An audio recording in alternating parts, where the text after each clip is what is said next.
باب نمبر 6، باب الانتصار من الظالم، ظالم سے بدلہ لینا، لقوله جل ذکرہ، کیونکہ اللہ جل ذکرہ کا فرمان ہے لا يحب الله الجهر بالسوء من القول إلا من ظلم وكان الله سميعا عليما۔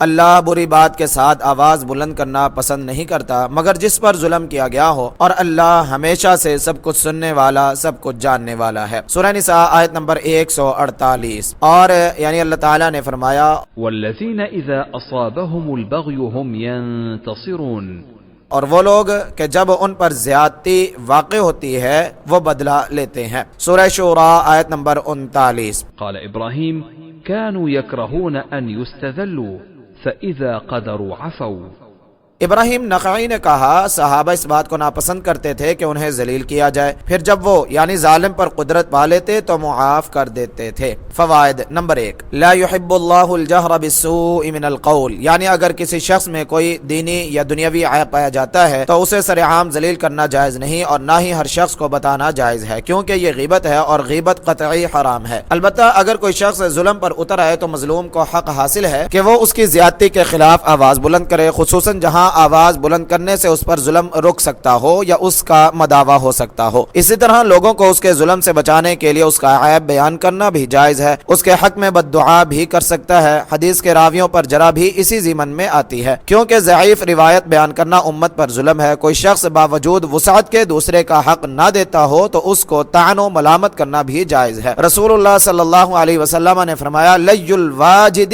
یحل عرضہ وعقوبتہ، کہ غنی آدمی کا حق ادا کرنے میں دیر کرنا یا ٹال مٹول کرنا اس کی عزت اور اس کی سزا کو حلال کر دیتا ہے۔ صحیح بخاری قبل الحدیث 2401۔ اسی طرح جو شخص زیادتی میں پہل کرے اسے جواب دینا جائز ہے۔ آپ صلی اللہ علیہ وسلم نے فرمایا المستبان ما قال فعل البادی ما لم يعتد المظلوم، آپس میں دو گالی گلوچ کرنے والے جو کچھ بھی کہیں سب گناہ پہل کرنے والے پر ہے جب تک مظلوم زیادتی نہ کرے۔ صحیح مسلم حدیث نمبر 2587۔ ایک شخص نے رسول اللہ صلی اللہ علیہ وسلم کے پاس ہمسائے کی زیادتیوں کی شکایت کی۔ آپ صلی اللہ علیہ وسلم نے اسے اپنا سامان گھر کے باہر راستے میں نکال کر رکھ دینے کا مشورہ دیا۔ اب جو گزرتا پوچھتا تو وہ ہمسائے کے ظلم کا بتاتا۔ ہمسائے نے یہ دیکھ کر معذرت کر لی اور آئندہ ایذا نہ پہنچانے کا وعدہ کیا اور سامان اندر رکھنے کی درخواست کی۔ ابو داود حدیث نمبر 5153، تفسیر القرآن الکریم۔ نمبر 2، قال ابراہیم کانوا یکرہون، یہ ابراہیم نخعی نے ایک سوال کا جواب دیا ہے کہ اس آیت سے پہلے فرمایا وَإِذَا مَا غَضِبُوهُمْ يَغْفِرُونَ، کہ اہل ایمان کی شان یہ ہے کہ جب بھی غصے ہوتے ہیں معاف کر دیتے ہیں۔ سورہ شورى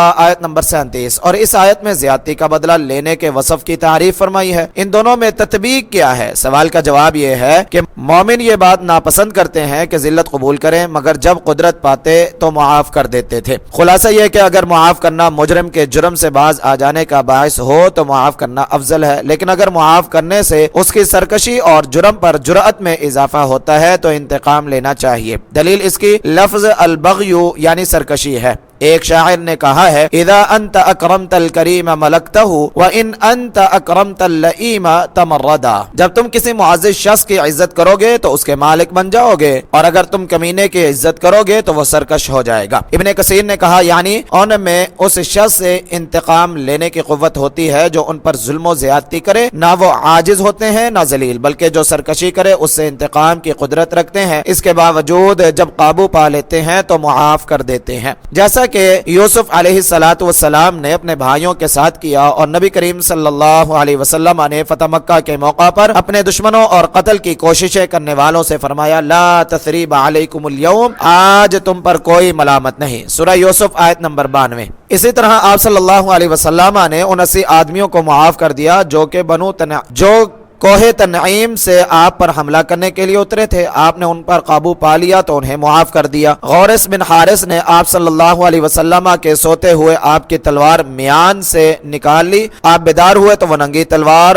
اس کے ہاتھ میں تھی، آپ نے اسے جھڑکا تو اس نے نیچے رکھ دی، آپ نے اپنے اصحاب کو بلا کر ساری بات سنائی اور اسے معاف کر دیا۔ صحیح بخاری حدیث نمبر 4136۔ اسی طرح آپ صلی اللہ علیہ وسلم نے لبید بن عاصم کو معاف کر دیا جس نے آپ پر جادو کیا تھا۔ صحیح بخاری حدیث نمبر 5765۔ اسی طرح اس یہودی عورت کو معاف کر دیا جس نے بکری کے گوشت میں آپ کو زہر دیا تھا۔ اس کے علاوہ بہت سے واقعات ہیں جن میں آپ صلی اللہ علیہ وسلم نے قابو پانے کے بعد ظلم کرنے والوں کو معاف فرما دیا۔ تفسیر القرآن الکریم مختصرہ۔